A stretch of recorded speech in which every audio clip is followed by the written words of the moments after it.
Welcome to south Indian cooking. இன்றைக்கி நம்ம பார்க்க போகிற ரெசிபி ரொம்ப ஒரு ஹெல்த்தியான கேரட் வச்சு பால் கொழுக்கட்டை எப்படி சேர்த்துன்னு பார்க்க போகிறோம்.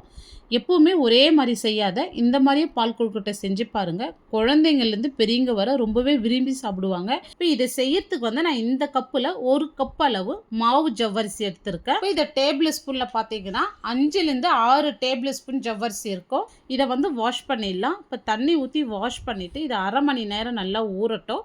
இப்போ கேரட் பார்த்திங்கன்னா நான் 3 கேரட் இந்த சைஸில் 3 கேரட் எடுத்து தோல் சீவி வச்சுருக்கேன். இப்போ இந்த மாதிரி ரஃப்பாக கட் பண்ணி எடுத்துங்க. இப்போ இதை ஒரு மிக்ஸி ஜாரில் சேர்த்துட்டு தண்ணியெலாம் எதுவுமே சேர்க்க வேணாம், நல்லா நைஸாக அரைச்சி எடுத்துக்கலாம். இப்போ இந்த சைடு ஒரு பேன் வச்சு 2 ஸ்பூன் நான் நெய் சேர்த்துக்கிறேன். நெய் அதிகம் சேர்க்கணுன்ற அவசியம் இல்லை. இப்போ பாருங்கள் கேரட் எந்த அளவுக்கு நல்லா நைஸாக அரைச்சிருக்கேன். தண்ணி எதுவுமே சேர்க்காத இந்த அளவுக்கு அரைச்சி எடுத்துங்க. இப்போ அரைச்சிட்டு நெய்யோடு சேர்த்துருங்க. இப்போ ஃப்ளேம் மீடியமாக வச்சுட்டு ஒரு 1லேருந்து 2 நிமிஷத்துக்கு நல்லா வதக்கி விட்டுங்க. இப்போ இது நல்லா வதங்கி வரணும். இப்போ ஜவ்வரிசி நம்ம ஊற வச்சு அரை மணி நேரம் ஆகுது. தண்ணி வடிச்சிட்டு எடுத்து வச்சுருக்கேன். இப்போ இந்த ஜவ்வரிசியை கையில் நல்லா பிசைந்து விட்டு சேர்த்துக்கலாம்.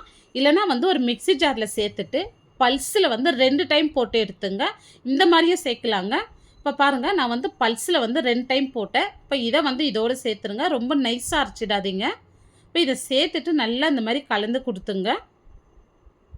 இப்போ இந்த மாதிரி நல்லா கலந்து விட்ட பிறகு இப்போ இதில் நான் 1/4 கப் அளவு சுகர் சேர்த்துக்கிறேன். நீங்கள் இதுக்கு பதில் நாட்டு சக்கரை கூட சேர்த்துக்கலாம். நான் சுகர் சேர்த்துருக்கிறேன். இப்போ இதோடு அரை ஸ்பூன் ஏலக்காய் தூள். இப்போ இதை சேர்த்துட்டு நல்லா இந்த மாதிரி கலந்து கொடுங்க. இப்போ சக்கரை சேர்த்தது கொஞ்சம் நல்லா லூஸாக வரும். இப்போ இது கூடவே 2 ஸ்பூன் ரவை சேர்த்துங்க. வறுத்த ரவை வறுக்காத ரவை எது வேணாலும் சேர்க்கலாம். இப்போ ரவை சேர்த்து தான் இந்த மாதிரி நல்லா கலந்து கொடுங்க. இப்போ இந்த இடத்துல உங்களுக்கு ஒட்டுற மாதிரி இருந்தால் 1 ஸ்பூன் நெய் சேர்த்துட்டு நல்லா கலந்து கொடுங்க. இப்போ பாருங்கள் பேனில் நல்லா ஒட்டாது வருது. இப்போ ஸ்டவ் ஆஃப் பண்ணிடலாம். இது நல்லா ஆறட்டும். இது ஆறின பிறகு கையில் கொஞ்சமாக நெய் இல்லைன்னா ஆயில் அப்ளை பண்ணிக்கின்னு தேவையான சைஸில் நீங்கள் உருண்டை பிடிச்சி எடுத்துங்க. இப்போ குழந்தைங்களுக்கு ரொம்ப அட்ராக்ட் பண்ணுற மாதிரி சின்ன கோலி சைஸ் அளவு கூட நீங்கள் உருண்டை பிடிச்சி எடுத்துக்கலாம். அதுவும் ரொம்பவே குழந்தைங்க லைக் பண்ணி சாப்பிடுவாங்க. இப்போ இந்த சைஸ்லேயே எல்லா மாவுமே நம்ம உருண்டை பிடிச்சி எடுத்துக்கலாம். இப்போ ஒரு பேன் வச்சுட்டு 1/2 லிட்டர் பால் சேர்த்துக்கிறேன். இப்போ பால் நல்லா கொதிக்கிட்டோம். இப்போ ஒரு பவுல் எடுத்துங்க. இப்போ இதில் 1 ஸ்பூன் நம்ம கார்ன்ஃப்ளவர் சேர்த்துக்கலாம். இப்போ இதில் கொஞ்சமாக காய்ச்சின பால் சேர்த்துட்டு இப்போ நல்லா கட்டி இல்லாத நல்லா மிக்ஸ் பண்ணி எடுத்துங்க. இதை இப்போ இந்த மாதிரி கட்டி இல்லாத நல்லா மிக்ஸ் பண்ணி எடுத்துக்கலாம். இப்போ இந்த சைட் பார்த்திங்கன்னா பால் நல்லா பொங்கி வருது. இந்த மாதிரி நல்லா கலந்து கொடுத்துங்க. இந்த மாதிரி கலந்து கொடுக்க சொல்ல நம்மளுக்கு பால் ஆட சேராது. இப்போ இதோடு நம்ம கார்ன்ஃப்ளவர் சேர்த்துடலாம். இப்போ இந்த மாதிரி கார்ன்ஃப்ளவர் சேர்த்ததும் நல்லா கலந்து கொடுங்க. இப்போ 1/4 கப் அளவு நம்ம சுகர் சேர்த்துக்கலாம். இதுக்கு பதில் நீங்கள் 1/4 கப் அளவு நாட்டு சக்கரை கூட சேர்த்துங்க. இப்போ அரை ஸ்பூன் ஏலக்காய் தூள் சேர்த்துட்டு நல்லா இந்த மாதிரி கலந்து கொடுங்க. இப்போ பாருங்கள் பால் கார்ன்ஃப்ளவர் சேர்த்தது கொஞ்சம் திக்காய் வந்திருக்கு. இப்போ நம்ம கேரட் உருண்டையை இதோடு சேர்த்துடலாம்.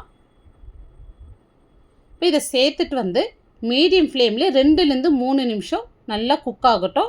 இப்போ 3 நிமிஷம் கழித்து பாருங்கள் இன்னும் நல்லா பால் நல்லா திக்காய் வந்திருக்கு. இப்போ நம்ம சேர்த்த உருண்டை சைஸும் கொஞ்சம் பெருசாகி வந்திருக்கு பாருங்கள். இப்போ பாருங்கள் ரொம்பவே சாஃப்டாக இருக்குது. இது சாப்பிட்றதுக்கும் அதை விட டேஸ்ட்டாக இருக்கும். இந்த கேரட் பால் கொழுக்கட்டை ரொம்ப ஒரு ஹெல்த்தியான ஸ்நாக்ஸுங்க. இப்போ இதோட பொடியை நறுக்கின நட்ஸு சேர்த்துருங்க. இந்த நட்ஸோடு சாப்பிட சொல்ல ரொம்பவே டேஸ்ட்டாக இருக்கும். இப்போ நம்மளுக்கு ஒரு சூப்பரான கேரட் வச்சு பால் கொழுக்கட்டை செஞ்சுருக்கோம்.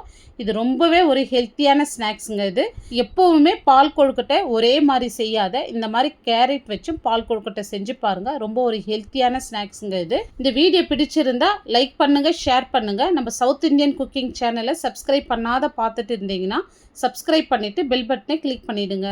தேங்க்ஸ் ஃபார் வாட்சிங்.